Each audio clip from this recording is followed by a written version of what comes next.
Preste atenção porque muitas pessoas não sabem ou não se dão conta disso. E eu quero falar com você agora a respeito de duas questões muito importantes sobre o domingo de Ramos, que está chegando, que está próximo, para você não cometer pecado neste dia. E a primeira coisa é a respeito da procissão de Ramos. Você não pode simplesmente pular essa procissão e ir direto para a igreja, como muitas pessoas infelizmente fazem.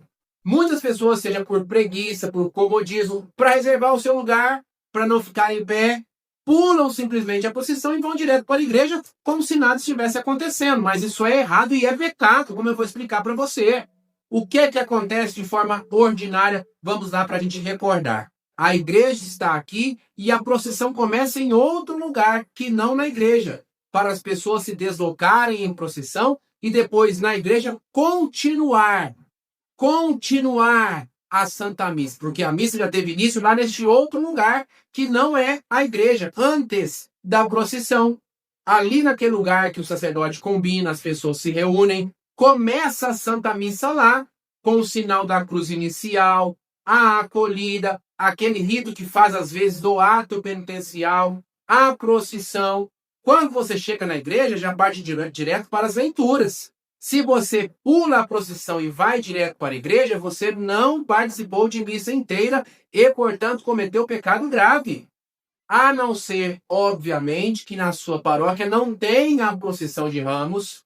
Ah, Flávio, fui à Santa Missa no sábado à noite. Cumpriu o preceito? Cumpriu. Não teve procissão de Ramos. Não tem problema, porque não foi culpa sua. Você não faltou porque quis. Ou mesmo que seja no domingo. Ah, Flávio, eu fui à Santa Missa no domingo, mas na minha paróquia, por ser pequena, por isso, por aquilo, não teve a procissão de Ramos. Você também não cometeu pecado. Terceira opção, você tem uma enfermidade grave ou idade avançada. Ou tem que acompanhar um enfermo ou idoso. Deixa eu dar um exemplo para você entender. A pessoa quebrou o pé, não consegue caminhar direito, a procissão é longa. É pecado faltar à procissão? Nesse caso específico, não. Ah, Flávio, minha mãe tem 90 anos, não consegue caminhar. Eu vou levá-la à Santa Missa de carro, eu tenho que ficar com ela, porque ela não pode ficar sozinha. E aí, como é nesse caso? Pequei, não pequei? Claro que não. Tanto a sua mãe quanto você que está acompanhando a sua mãe estão dispensadas por essa característica específica. Mas preste atenção que são características pontuais que não vale, que não serve para todo mundo.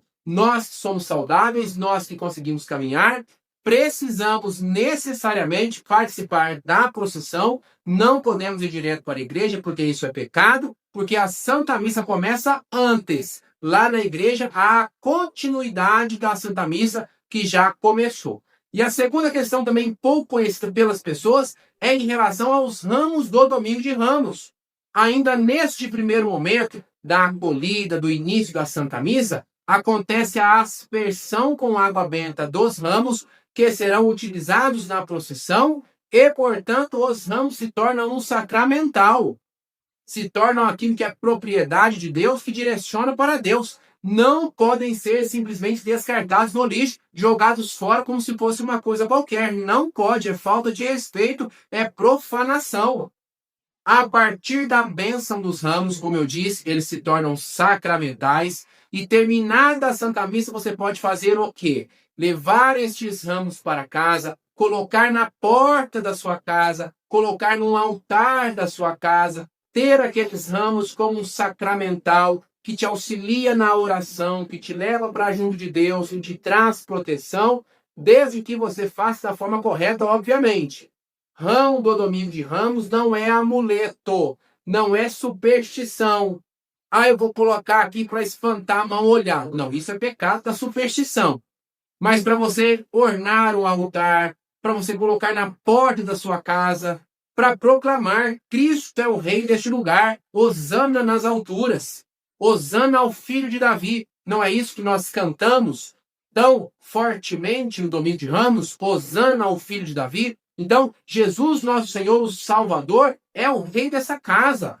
Através daqueles ramos abençoados, você proclama e abençoa a sua casa. Pode também queimá-los e enterrar as cinzas. Quando você for descartar estes ramos, não pode simplesmente jogá-los no lixo, porque eles são sacramentais, como eu acabei de dizer para você. Ou a terceira opção, você pode levar estes ramos até a igreja, porque a igreja vai queimar estes ramos e das cinzas desses ramos vai utilizá-las na quarta-feira de cinzas do ano seguinte. Aquelas cinzas que nós recebemos sobre a cabeça, caso você não saiba, são provenientes dos ramos do domingo de ramos do ano anterior, que são guardadas, que são queimadas e produzidas aquelas cinzas. Então você pode optar dessas três formas que eu acabei de dizer para você, mas não pode simplesmente jogá-los no lixo. E agora me conte aqui nos comentários, por favor, quero saber de você. Você já sabia dessas duas informações e principalmente sobre a procissão, como é na sua cidade? Os espertinhos, infelizmente, vão direto para a igreja, sim ou não? Participam da procissão? É aquela bagunça? Como que é aí na sua paróquia? Conta para mim nos comentários, por favor. E por favor, e mais importante, além de escrever, compartilhe este vídeo, principalmente para que aquelas pessoas que vão direto para a igreja fiquem sabendo que isso é pecado. Fiquem sabendo que isso é pecado grave. Fiquem sabendo que isso não deve ser feito. Então eu conto com você para compartilhar este vídeo nos grupos de WhatsApp, Facebook, Instagram, porque são muitas pessoas que não sabem disso e nós precisamos alertar nossos irmãos. Conto com você, muito obrigado, beijão e até a próxima. Fique com Deus.